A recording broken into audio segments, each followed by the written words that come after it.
பாஜக மாநில தலைவர் திமுகவை எதிர்ப்பதற்கு அனைத்து எதிர்க்கட்சிகளும் ஓரணியில் திரள வேண்டும் என்று கூறியிருப்பதாக தெரிகிறது.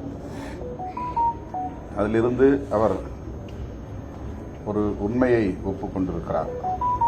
திமுக மற்றும் அதன் தலைமையிலான கூட்டணி மிக வலுவாக இருக்கிறது. அதனை எதிர்கொள்வதற்கு எதிர்க்கட்சிகள் முரண்பாடுகள் உள்ள கட்சிகளாக இருந்தாலும் அவை அனைத்தும் ஓரணியில் திரள வேண்டும் என்று கூறியிருக்கிறார். ஆக திமுக தலைமையிலான மதசார்பற்ற முற்போக்கு கூட்டணி வலுவாக இருக்கிறது என்கிற உண்மையை அவர் ஒப்புக்கொண்டிருக்கிறார். இரண்டாவது, எதிர்க்கட்சிகள் இன்னும் ஒரு அணியாக வடிவம் பெறவில்லை என்பதையும் அவர் ஒப்புக்கொண்டிருக்கிறார். ஆளுக்கு ஒரு திசையில் சிதறி கிடக்கிறார்கள். ஆளுக்கு ஒரு திசையில் பயணிக்கும் நிலையில் இருக்கிறார்கள் என்பதையும் அவர் ஒப்புக்கொண்டிருக்கிறார். இதைத்தான் நான் தொடர்ந்து சொல்லி வருகிறேன். திமுக தலைமையிலான கூட்டணி மட்டும்தான் தமிழ்நாட்டிலே ஒரு கூட்டணி வடிவத்தை பெற்றிருக்கிறது, வலுவாகவும் தொடர்ந்து இயங்குகிறது. அதிமுகவும் பாஜகவும் கூட்டணி அமைத்திருப்பதாக சொன்னாலும் அவர்களுக்கிடையிலே இன்னும் ஒரு பிணைப்பு ஏற்படவில்லை. அவர்கள் தங்களுடைய கருத்துக்களாக முன்வைப்பதிலிருந்தே அவற்றை உணர முடிகிறது. ஆக அதிமுக பாஜக கூட்டணி என்று அறிவித்து இருந்தாலும் மற்ற கட்சிகளின் நிலை என்ன? அவர்கள் தனித்தனியாக உதிரிகளாக அப்படியே நிற்கிறார்கள். எனவே இந்த நொடி வரையில் தமிழ்நாட்டில் ஒரே ஒரு கூட்டணி தான் இருக்கிறது. அதை பாஜக மாநில தலைவர் ஒப்புக்கொண்டிருக்கிறார்.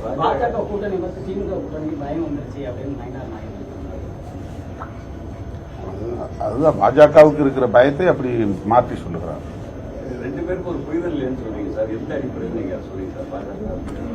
அவங்க ரெண்டு பேருக்கு இடையில ஒரு அமித்ஷா, எடப்பாடி பழனிசாமி ஆகிய இருவரும் சந்தித்த பிறகு கூட பாஜகவும் அதிமுகவும் இணைந்து இயங்குவது போன்ற ஒரு தோற்றமே இல்லை. தனித்தனியாக தான் இயங்குகிறார்கள். அவர்களுக்கு இடையில ஒரு இணைப்போ பிணைப்போ ஏற்பட்டதை போன்ற தோற்றம் இல்லை.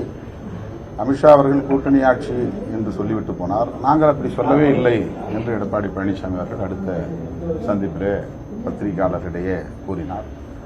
அதிலேயே ஒரு முரண் இருப்பது தெரிகிறது. இன்னும் அவர்களுக்கு இடையிலே ஒரு ஒட்டுறவு ஏற்படவில்லை என்று தெரிகிறது.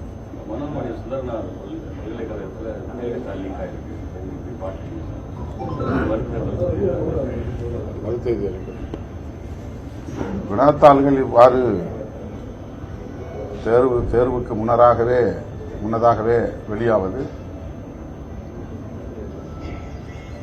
பல்கலைக்கழக நிர்வாகத்தில் உள்ள முறைகேடுகளை வெளிப்படுத்துகிறது அல்லது பலவீனங்களை வெளிப்படுத்துகிறது.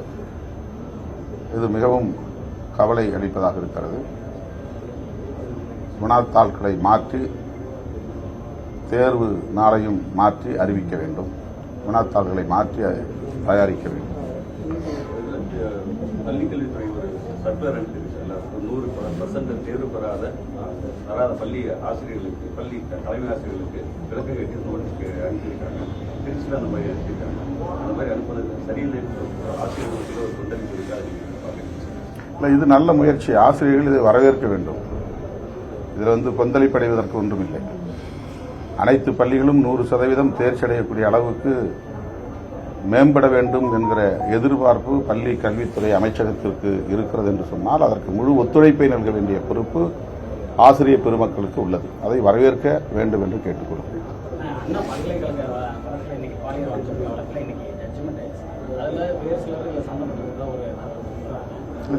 ஜட்ஜ்மெண்ட் வரட்டும். ஜட்ஜ்மெண்ட் வந்த பிறகுதான் நமக்கு உண்மை என்னன்னு தெரிய வரும்.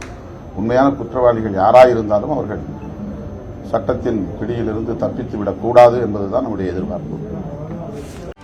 செய்திகளை உடனுக்குடனும் துல்லியமாகவும் தெரிந்து கொள்ள சப்ஸ்கிரைப் பண்ணுங்க.